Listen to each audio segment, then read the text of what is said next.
Täna räägime budistlikust kuldsest keskteest või siis Bhagavad Gitas. Krishna ütleb ka, et Kali Yugal, kui sa magad liiga palju või liiga vähe, sööd liiga palju või liiga vähe, siis sa saab praktiseerida jooga praktikat või jooga, no mis tähendab siis ühendust iseenda kõige kõrgemaga. Et elus ka vaatad, et iga äärmus on nagu halb. Üks äärmus on see, et me oleme nagu liiga kriitilised kõigi ja kõige suhtes. Et kogu energia paneme sinna, umbes riik ja inimesed ja kõik on Kali Yuga, selline kõik on nii langed madalate omadustega. Iha, viha, kadedus, et me nagu seal ainult oleme, seda ainult näeme, siis palju õnne, nagu see nagu võtab nii palju sult endalt energiat ja häälestab sind nagu negatiivi peale. Aga teine on see, et elu on pidu, lilleaas, teine äärmus, eks ju.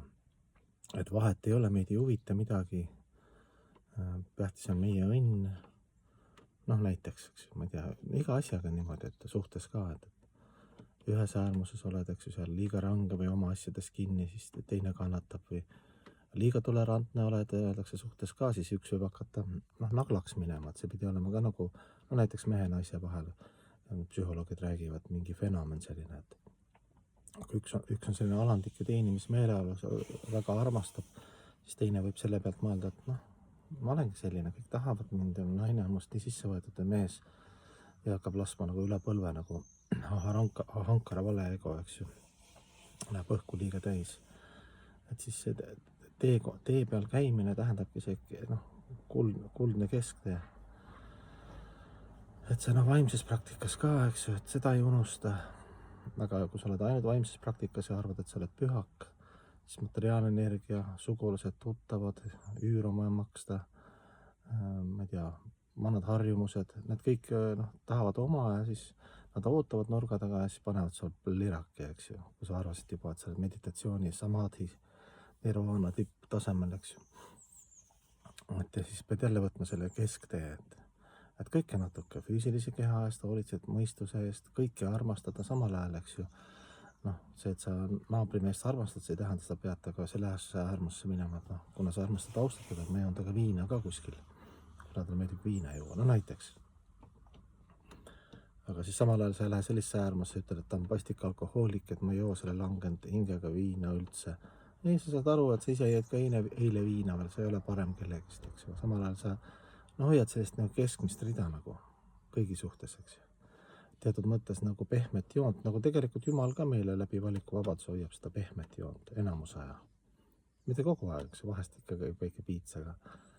Et ta nagu okei, et sul ei ole mingit huvi hetkel sinu valikuvabaduses, armastuse valikuvabaduses minu vastu, et ela siis samast ennast kehaga ja rahvusega ja parteidega ja rikkuse ja vaesusega ja materiaalse energiaga ja siis sa õpid sa seda, et ka sinu jõupingutustest ja eita kunagi, sa oled liiga väike.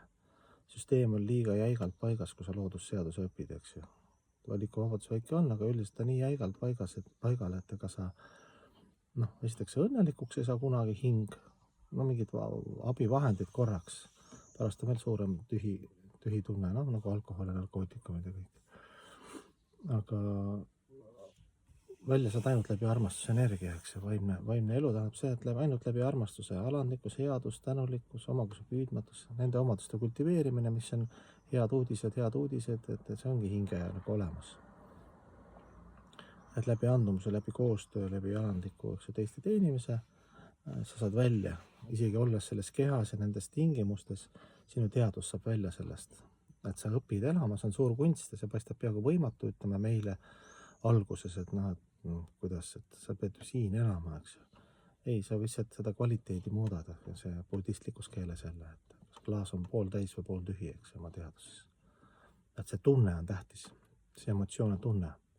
Ja kui sul on õige tunne ja õige ühendus, siis oledki sa vabanenud.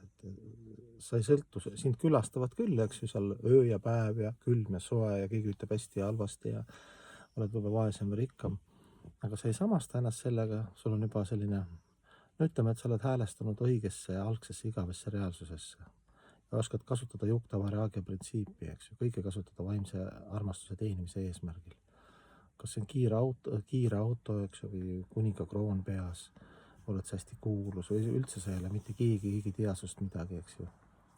Need asjad on kõik sellised, nagu aastaajad vahelduvad, sa nagu vaatad, kasutad, et talv tuleb, siis paned jope selga, paksama jope ja valmistud talveks ja sellised väiksed tillukesed mõtted.